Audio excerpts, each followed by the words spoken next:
Hello and welcome to Clearview News Desk. We're reaching you live from Nigeria's capital city, Abuja. First, the headlines.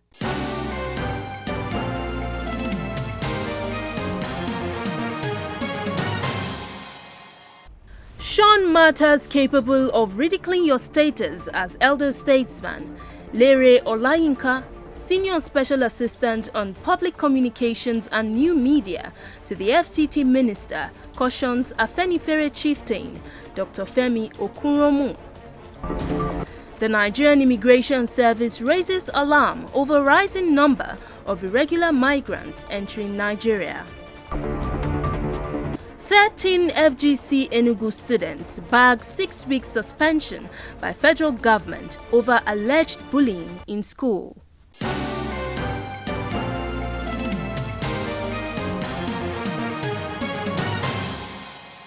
I'm Gloria Atta with these and more. Welcome.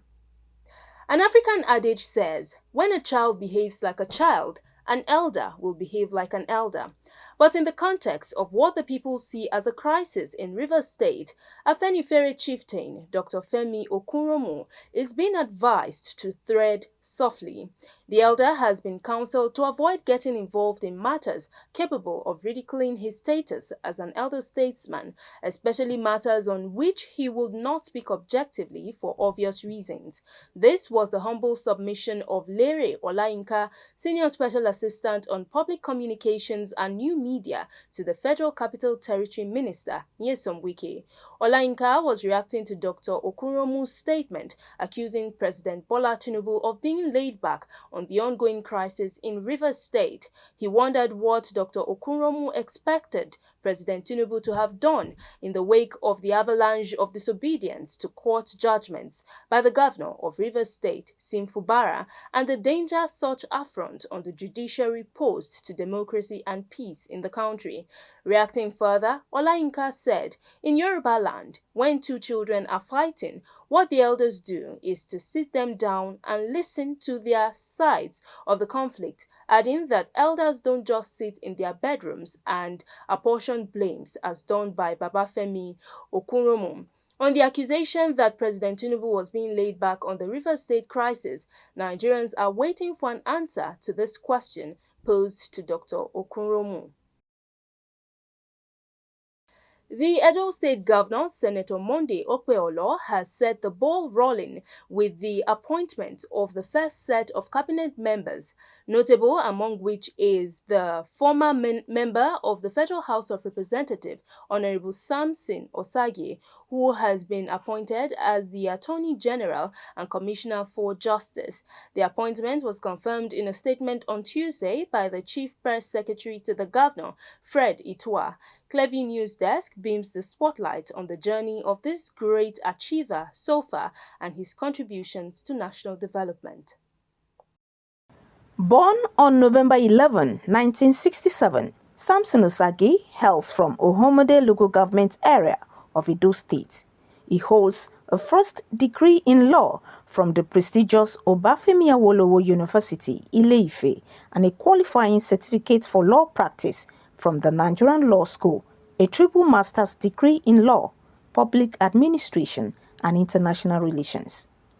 He is a private legal practitioner, having been called to the Nigerian bar on March 22, 1995. Ozaki also backed a doctorate degree in political economy and development studies. He has been involved in intensive legal practice across Nigeria and the African continent, as well as being a legal advisor, solicitor, and a consultant to many corporate organizations and development partners. His political journey began as the Vice President of the African Bar Association, West African Region, and a two-term member of the Edo State House of Assembly, as well as a member of the Federal House of Representatives, where he rose to the position of the minority whip. If you set up a company and I'm interested, I can decide to buy shares. Does that make the company my own? No. That is what Obaseki is telling the people. Trying to deceive them. That the broad modular refinery. He is even claiming that the Azura power plant is his project. When every one of us know that it was one of the last days project that Goodluck Jonathan came to commission under Governor Adams Oshomole. It may interest you to note that even a 6 classroom block that I built in my community, Obaseki is claiming to be the person who did it. He went there, painted the classroom block to another color, and put a signboard, promise fulfilled. How can I be deceived by that? And that's what he's doing everywhere. You go to some areas in Edo Central, you see a signboard, road constructed by the government of Edo State. They will put his picture with a helmet, promise fulfilled. There is no single asphalt. They merely constructed gutter and abandoned the road. How can Edo people believe in such deceit? When we say this, they say, oh, politicians, oh, because he didn't bring money to share. Okay, if he did not bring the money to share, what has he done with the money? These are the pertinent questions Edo State people should be asking. Does the so-called performance he is laying claim to justify the over 400 billion naira that Edo State have received in the last almost 4 years? How many times have Governor Godwin Obaseki announced to Edo people how he is spending Edo State resources? How has he been giving his stewardship? Cleric News Desk celebrates Dr. Samson Usagi, the Edo State Attorney General and Commissioner of Justice, the Senate, wishing him a successful term in office. Imefon Okon, reporting for Cleric News. The controller of the Nigeria Immigration Service, Edo State Command, Martins Moye, has raised alarm over the rising number of irregular migrants entering Nigeria. Speaking at the 2024 Nigeria Immigration Service Enlightenment Campaign against irregular migration with the theme, Say No to Migrant Smuggling, Moye emphasized the urgency of the campaign, given the increasing numbers of irregular migrants. During the 3-day sensitization program, which took NIS officers to the palace of the Enugu, Duke of Ain, as well as markets, motor parks, and main streets, Moye underscored the need for public awareness to curb irregular migration. Assistant Controller of Immigration, David Amanahu, a facilitator from NIS headquarters in Abuja, highlighted Edo State's historical role in irregular migration. He shared, however, that due to recent efforts by the Edo State Command, the state has improved in the national ranking on irregular migration. Delivering a message from the Controller General of Immigration, Kemi Nandap, Amanahu noted the Controller General's message is clear. The NIS is now more focused than ever on border management and migration issues.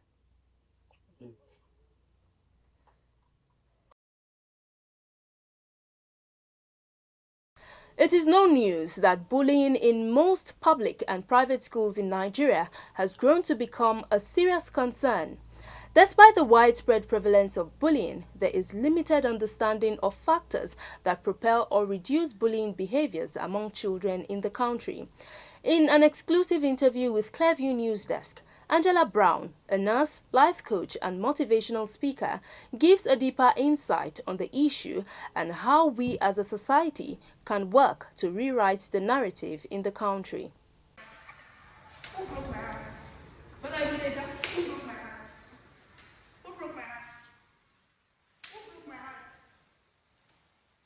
Bullying in Nigerian schools remains a sad reality, with adverse effects on physical, emotional, and psychological well-being of students.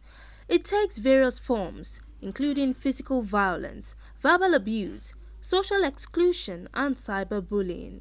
It can be student to student, teacher to student, or even student to teacher. It occurs across all age groups and can have long-lasting effects for both victims and perpetrators. Various studies put bullying in Nigerian schools between 70% and as high as 85%. In spite of its prevalence, bullying has persisted due to a lack of awareness, inadequate reporting mechanisms, and a culture of silence that perpetuates the cycle of abuse. In an exclusive interview with Cleric News Desk, Angela Brown, a nurse, life coach, and motivational speaker, gives a deeper insight on the issue of bullying and how the society can work to rewrite the narrative in the country. Children are born more and more aggressive, more and more empathetic. So most of this bullying comes from either the trauma the child has experienced growing up or what they're seeing at home, which could be dominance of one parent over another, or the issues they see at home or around them. So bullying is really, predominantly coming more from your household, okay, and what the child has gone through as well. And with this, we really have to be very careful to actually know how to tackle this menace, because I call bullying a menace in the society, because it is so rampant and is so ignored. And also the children who are going through this bullying, even adults go through bullying as well. It's not just kids. And most of these adults that are bullies start this from childhood and it develops to adulthood. And they really don't have a rein because they don't know better. So this awareness is very important to make sure that people who bully or who are being bullied know that they have a voice, they can speak out. And bullying is something that the country needs to address, because a lot of children are experiencing it and committing suicide from it, and it's being ignored. Sometimes when they even report to their parents are like, be a man, can't your mates tease you in school, or you're lying, or get away, or talk about something more, important than somebody's making fun of you at school. And the reason why some parents do that is because they're not aware. If they were aware of what it costs the child growing up and in that time that this thing is happening, they would really take a lot of precautions to make sure that it doesn't happen to their child. And that's something we all need to be aware of. First of all, we need to create awareness in schools. You start from young. Create awareness in school, educate parents as well to notice, what you can notice if your child is disturbed.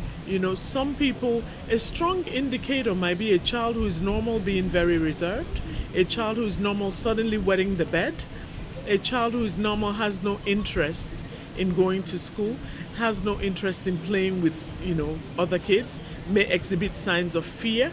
Okay, so the government and parents as well is creating awareness and educating children that this is not right. She also stressed on the need for government, school administrators, policy makers, and relevant bodies to give urgent attention to creating a safe and inclusive learning environment where every student can thrive without fear of harassment or discrimination.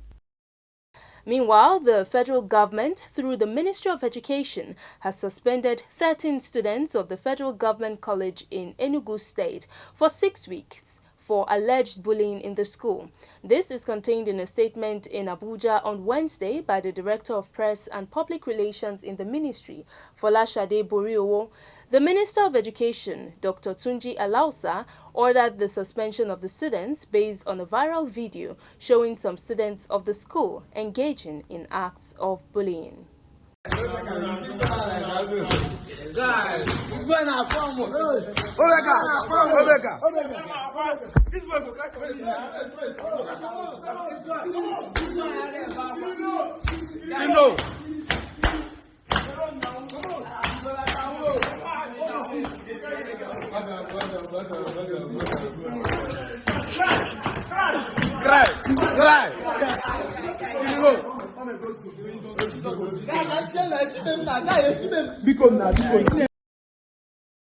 Archbishop and Primate of the Church of Nigeria Anglican Communion, Most Reverend Henry Ndukuba, has advised President Bola Tinubu's government to channel the funds it spent on palliatives to build industries.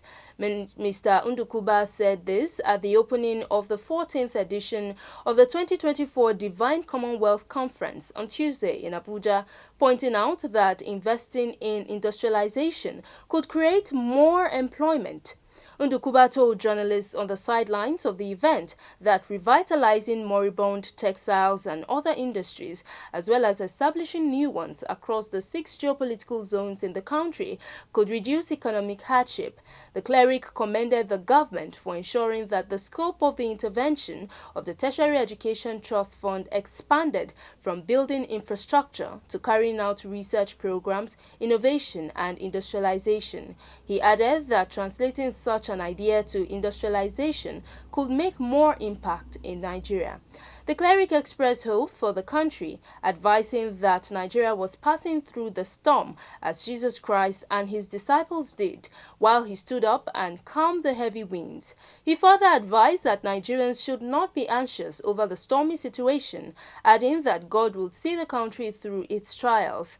According to him, Jesus' calmness was significant and worthy of emulation, as he was not anxious or panicky but demonstrated a peace that transcends circumstances and foreshadows the peace he would soon bring to the raging waters.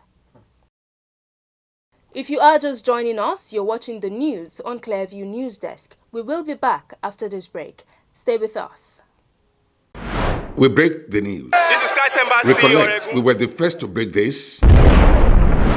Governor Abba Kabir Yusuf of Kano State has approved the appointment of 3 second-class emirs. And this? Erasmus is the most successful program of the European Union to support education and youth. And this? Fubara is not an ungrateful person. And more. Tension is currently mounting in River State. The planned arraignment of Yaya Bello. Across our platforms. Subscribe now and you will be receiving our notifications and never left out as the news breaks on Clearview. Welcome back. Ace Nigerian musician Tochukwu Gbugbemi Ojogu, also known as Odumodu Black, has announced plans to provide free eye screening, eyeglasses, treatment and surgeries for residents of the Federal Capital Territory, Abuja, to promote general health and wellness of citizens.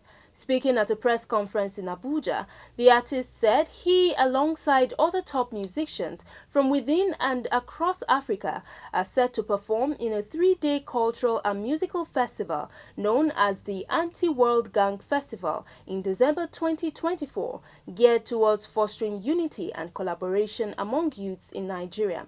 He added that parts of the proceeds from the event would be used to provide free eye care treatments for residents. This is not the time to be divided. This is the time to recognize that we have the power when we are together.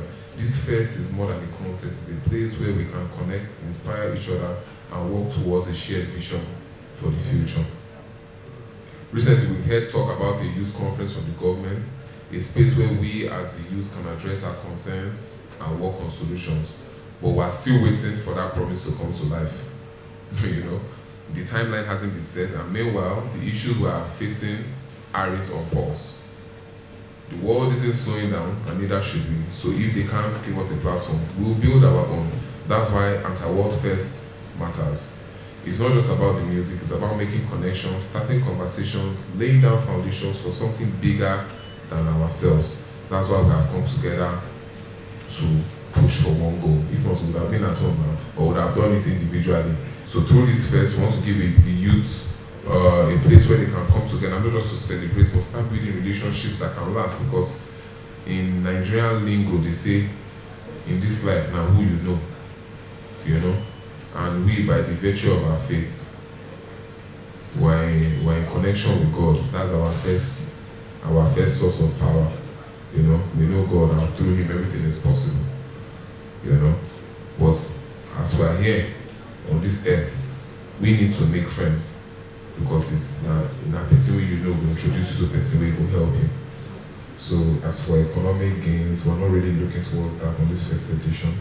Instead, we're able to give it back to the community via our charity, our small-scale charity project in collaboration with the Lions Club, you know, where we will be performing surgeries for patients with cataract, you know, getting glasses for patients who can't afford them. You can go on the streets and you can see one woman that is selling her car and she doesn't even know that she has cataract. You get what I'm saying? So we're going to set up like a lab testing, like a survey, you know, set up a workshop for them, you know, get it done and stuff like that. So yeah, that's about it. Right, Lagos is it's considered the entertainment hub of Nigeria, right? But we're doing so much here in Abuja. We're doing really so much here in Abuja this December.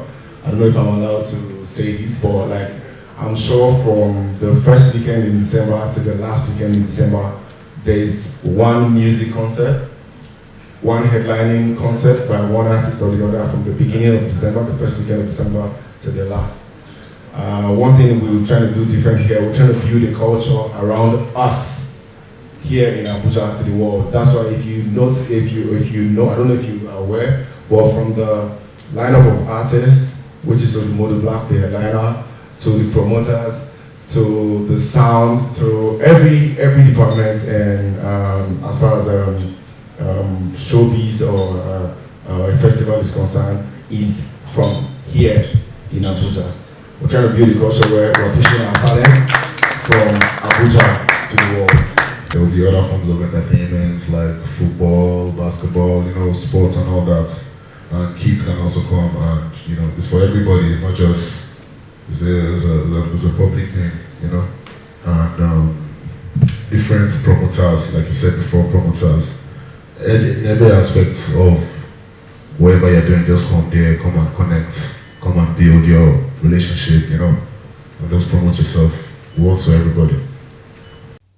The event with the theme Possibility and Togetherness, scheduled to hold from the 19th to 21st of December, will also feature a novelty football match and games suitable for all, thereby fostering the spirit of unity through music.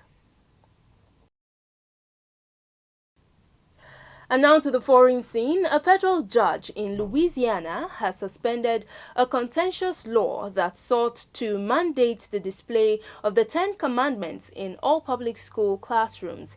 The legislation passed earlier this year was seen as a bold move by the state, making Louisiana the first in decades to mandate such religious displays in schools.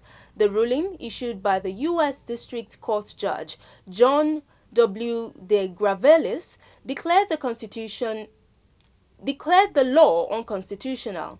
Judge de Gravelis, appointed by then-President Barack Obama, stated that the law, set to go into effect on January 1, 2024, would force students to view religious texts daily without any practical way to avoid them. In his ruling, the judge described the law as coercive, arguing that it imposed an undue burden on students' rights. De Gravelis noted that while the state could explore other ways of teaching about the 10 Commandments, requiring their display in classrooms was excessive.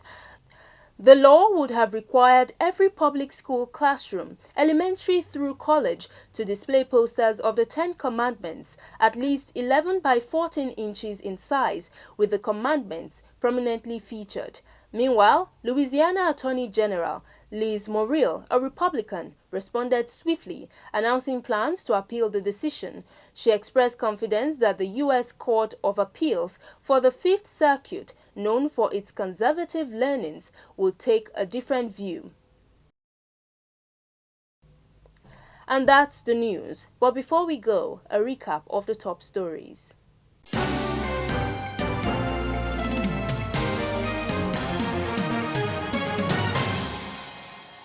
Senior Special Assistant on Public Communications and New Media to the Federal Capital Territory FCT Minister, Lere Olainka, has reacted to Afenifere chieftain Dr. Okunromu's statement accusing President Bola Tinubu of being laid back on the ongoing crisis in Rivers State. The controller of the Nigeria Immigration Service, Edo State Command, Martin Smoye, has raised alarm over the rising number of irregular migrants entering Nigeria. We also told you that the federal government, through the Ministry of Education, has suspended 13 students of the Federal Government College in Enugu State for 6 weeks for alleged bullying in the school.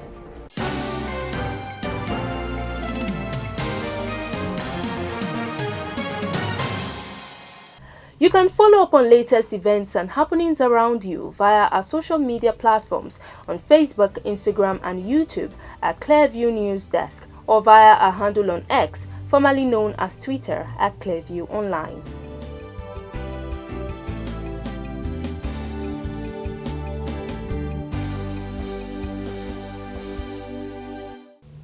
Many thanks for joining us. I am Gloria Atta. Bye for now.